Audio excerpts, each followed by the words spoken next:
Oh, to itime nikech king'iyo higni mosekadho, awach ni higni 75 mosekadho,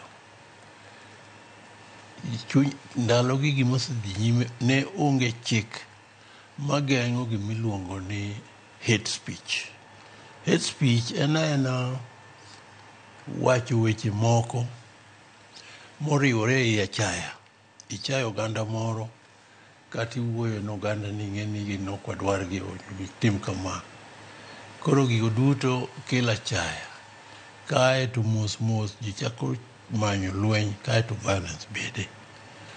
Koro to higni 75 mokadho, oyud ni onge gima nosetimore mondo geng' weche mag achaya gi. Kuom adier kinono, kata lwenje mag piny ma 2 world wars, hate speech emokelogi. Nitiere ogendni manocha kaka jo-Yahudi, to bende kichako ibiro Afrika ka, to wan be Afrika be ochawa. Nitiere kata ogendni mamoko mane wacho ni jarateng' en mana monkey, ok owinjo miye teko matin kata matin.